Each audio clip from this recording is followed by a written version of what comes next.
प्रिय विद्यार्थियों, आज हम बीएससी बाग प्रथम वर्ष सामान्य हिंदी में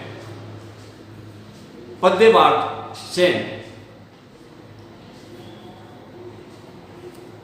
सूर्यकांत त्रिपाठी निराला की संकलित कविता वह तोड़ती पत्थर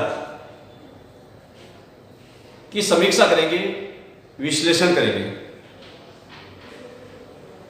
जैसा कि पूर्व व्याख्यान में हमने चर्चा की, निराला जी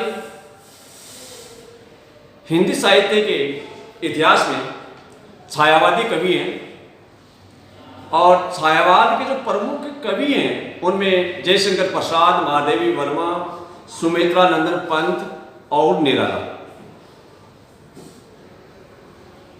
वह तोड़ती पत्थर कविता की व्याख्या देखने से पहले हम रचनाकार के व्यक्तित्व और कृतित्व को समझना चाहेंगे, क्योंकि साहित्यकार अपने साहित्य में युगीन उपलब्धियों और विसंगतियों का अभिव्यक्तिकरण करता है। अपनी आसपास की घटनाओं को वह निकट से देखता है और अपनी अनुभूतियों के माध्यम से, चाहे वह कविता के माध्यम से या गद्य की अन्य विधाओं के माध्यम से, उसका अभिव्यक्तिकरण करता है। निराला जी के काव्य में एक और जहां छायावादी काव्य की प्रवृत्ति हम देखते हैं, वहीं दूसरी ओर प्रगतिवादी काव्य की प्रवृत्तियों को भी उचित स्थान दिया गया है।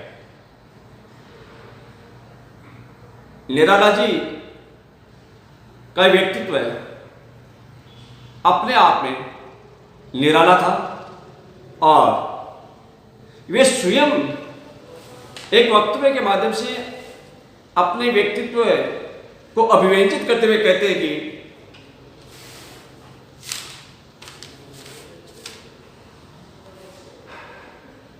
देखते नहीं मेरे पास एक कवि की वाणी, कलाकार के हाथ, पहलवान की छाती और फिलोसफर के पैर हैं। ये कथन निराला जी का स्वयं का है, जो उनके व्यक्तित्व को दर्शाता है। हिंदी के अनेक समीक्षक, अनेक आलोचक उनके व्यक्तित्व को अभिव्यंजित करते हुए कहते हैं कि उन्होंने निकट से पद दलितों को, मजदूरों को, शोषित वर्ग को देखा और उनकी दयनीय दशा, उनके शोषण को अपनी कविताओं में अभिव्यक्ति दी। हिंदी के समीक्षक नरेंद्र शर्मा का यह कथन यहां अवलोकनीय है। नरेंद्र शर्मा कहते हैं कि निराला के व्यक्तित्व के बारे में, वह आधुनिक कवियों में शैलीगत अपनी आधुनिकता के कारण आधुनिकतम, किंतु वेदांत दर्शन तथा वीर पूजा संबंधी भावना के कारण पुरातन बने रहे। एक ओर वह घोर अहमवादी हैं और दूसरी ओर अपनी उदार मन संवेदना के कारण वह पददलितों के हिमायती हैं। वह तोड़ती पत्थर इलाहाबाद के पथ पर ऐसी भी है उनकी कविता। वह कविता एक ओर मार्गी है, दूसरी ओर वह पत्थर तोड़ तोड़ कर नए युग का मार्ग भी बनाती है। नरेंद्र शर्मा का यह कथन निराला जी के कृतित्व को, उनके काव्य के अनुभूति पक्ष को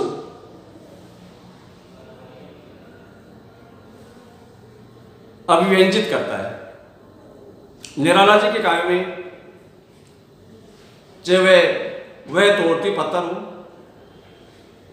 चाहे वैधव्य जीवन जीती हुई विधवा हो, इन सब का जो चित्रण है वह ये दर्शाता है कि निराला जी दयालु प्रवृत्ति के थे। वे गरीबों के हिमायती थे, शोषक वर्ग के प्रति उनकी सहानुभूति थी और शोषित वर्ग का वो विरोध करते थे। उदाहरण के लिए मैं एक घटना का चित्रण करना चाहूंगा जो उनके व्यक्तित्व पर सटीक प्रकाश डालती है।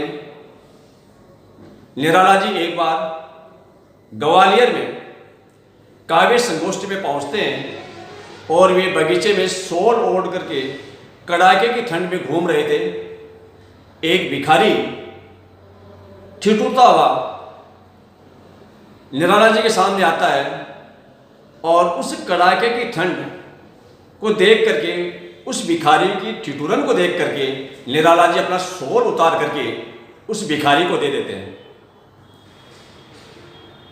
इस दृश्य को देखकर वहां जो अन्य भिखारी खड़े थे वे भी निराला जी के पीछे पीछे उस भवन तक पहुंच जाते हैं जहां निराला जी ठहरे हुए थे। निराला जी ने उनकी गरीबी को देख करके उस भवन के सारे पर्दे उतारकर उन भिखारियों को दे देते हैं। जब महादेवी वर्मा निराला जी से इस घटना के बारे में पूछती है तो निराला जी कहते हैं कि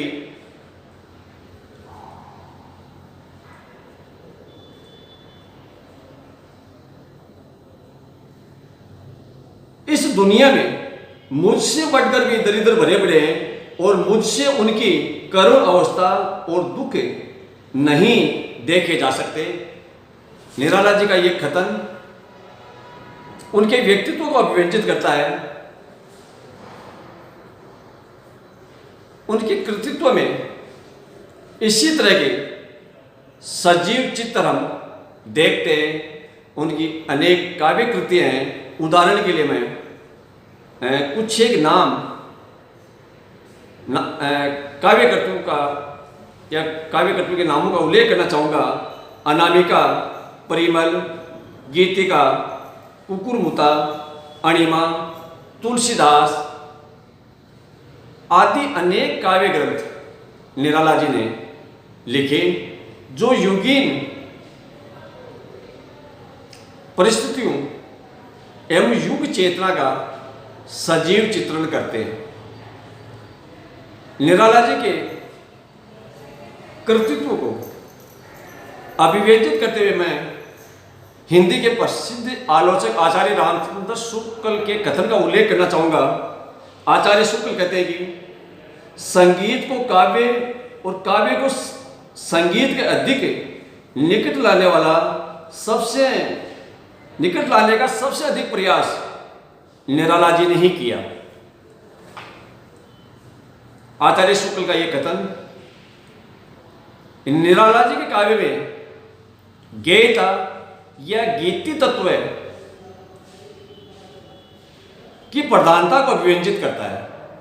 प्रिय विद्यार्थियों, हम सार रूप में निराला जी के व्यक्तित्व और कृतित्व को समझ करके उनकी काव्य साधना का सही और सटीक विश्लेषण कर पाएंगे। निष्कर्षतः निराला जी ने हिंदी साहित्य को नए भाव, नई भाषा और नवीन छंद दिए। और मैं ये निराला जी के व्यक्तित्व के बारे में हम कहें तो निराला ने प्रलयंकर शिव के समान स्वयं कटु गरल पान करके हिंदी काव्य जगत को पीयूष वितरित किया।